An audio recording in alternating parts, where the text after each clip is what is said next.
Bonjour à tous et bienvenue dans cette nouvelle vidéo. Aujourd'hui on va parler de l'histoire de Freepertu City. J'espère que ça va vous plaire. Allez, on est parti.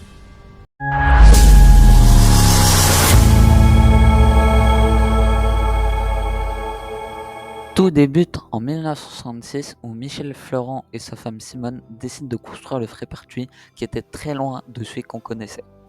La famille Florent a l'idée en 1968 avec les habitants d'amener les visiteurs de façon à ce qu'ils pouvaient pêcher la truite et de pouvoir se la faire cuisiner sur place. En 1971, Michel, fan de western, tombe sous le charme des roches rouges qui bordent la route d'accès et se lance la même année le train Far West avec un moteur de 2 chevaux qui, depuis 2010, s'est agrandi au fil des extensions. En 1973, des jeux construits pour les enfants sont installés avant le montage du célèbre Fort Apache, ainsi que des poneys pour vous faire vivre une balade dans la nature environnante. En 1978 apparaît la création de la mine d'or, inspirée des grands canyons américains transportant les visiteurs à la quête de la recherche de pépites d'or. En 1987, soit 9 ans après, le parc accueille son tout premier coaster, nommé le TGV. Il faut savoir aussi qu'à cette période, les attractions n'étaient pas gratuites mais payantes. C'était le même principe qu'une fête foraine ou une foire.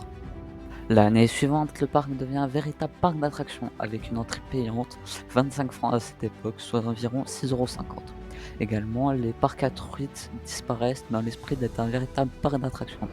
La même année, les Louisanne, qui a un bateau pour faire une petite croisière, est construite, ainsi que les pédalos en 1989.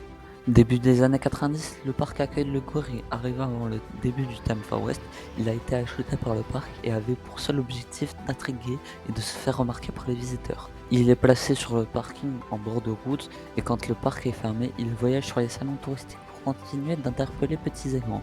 Et à l'époque, on pouvait même monter à l'intérieur de la structure du gorille pour arriver à l'intérieur de son torse.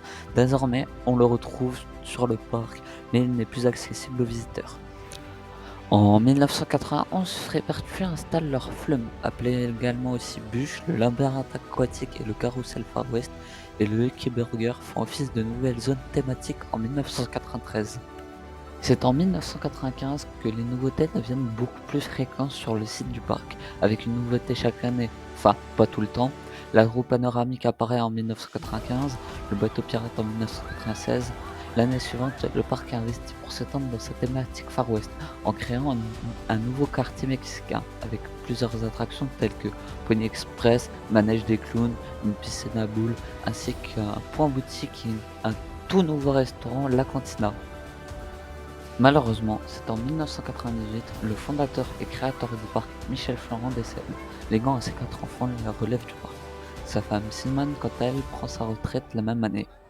Avant les années 2000, le parc connaît une tempête sur les Vosges. Les dommages sont assez conséquents, même si aucune attraction n'a été détruite. On retrouve des dégâts sur le toit du cyclone par exemple, puis survient une belle nouveauté, le Grand Canyon. Plusieurs attractions ont été déplacées pour y mettre cette nouvelle montagne russe. En 2004, Freepertu City reçoit un prix de taille, le titre de meilleur parc d'attractions familial français. L'année suivante, une attraction unique en France arrive sur le parc, la cavalerie, un disco coaster, et ainsi que le goudronnage des allées. En 2006, le parc accueille une attraction jusque-là interdite en France, le Ciné Desperados. Cette même année, le parc subit une forte inondation. Le parc ne relâche pas ses efforts et en 2007 achète des autotamponneuses juniors appelées les Bisons rusés, ainsi qu'un carrousel en 2008. Cette même année, le Cactus ouvre, c'est une tour de chute avec une petite frayeur à la fin.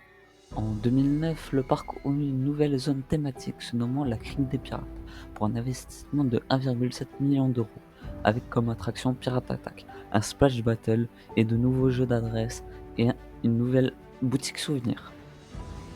L'année suivante, les pirates font une entrée fracassante au Ciné Desperados. La bataille d'eau s'amplifie dans la file d'attente de Pirate Attack, ainsi que l'ouverture du Capitaine Frepp, un automate plus vrai que nature, pour raconter ses souvenirs du parc. Le parc va accueillir le plus gros coaster jamais créé jusque-là. Il est inauguré le 1er juillet 2011 sous le nom de Timber Drop. Construit par SNS, il obtient également le record de la chute la plus inclinée au monde avec 113,1 degrés.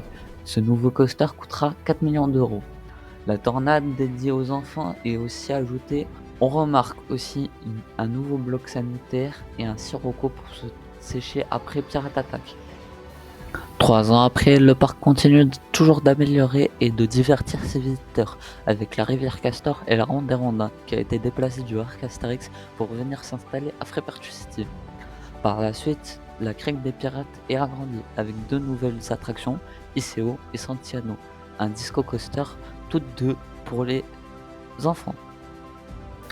En 2016, soit les 50 ans du parc, une nouvelle attraction arrive au parc.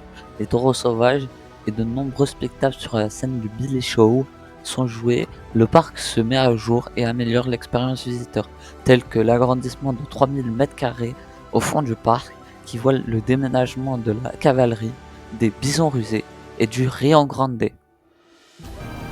En 2017, le parc fait l'acquisition d'une Freefall Intamin, très différente de celle présente dans la France et dans les pays alentours. Celle-ci possède 4 positions différentes. Position assise avec bascule de 20 degrés, position debout sans sol et la dernière position debout. Le tout avec une hauteur de 66 mètres, date de l'ouverture du parc. On retrouve Tulsa qui est la 3e statue la plus haute du monde qui trône fièrement devant l'attraction. La mine d'or avec le rocher du Grand Canyon termine sa réhabilitation pour rendre cette zone très bien thématisée. En 2019, le parc agrandit sa zone, la crique des pirates, avec l'arrivée de l'île aux pieuvres. Puis en 2020, le parc ouvre 3 nouvelles attractions. Les corbeaux pour les plus petits et grands, ainsi que Petit Moussaillon et Post Office. En 2022, les draisines font leur apparition pour plus de sensations dans le parc, suivi du village mexicain qui fête en 2023 l'arrivée de El Mocarrete. En 2025, le parc fait de la place et vend le gorille symbolique pour y placer une nouveauté Snowmill. Voilà, cette vidéo est dès à présent terminée, j'espère qu'elle vous aura plu. Si c'est le cas, abonnez-vous, mettez un petit like. Allez, à la prochaine. Peace.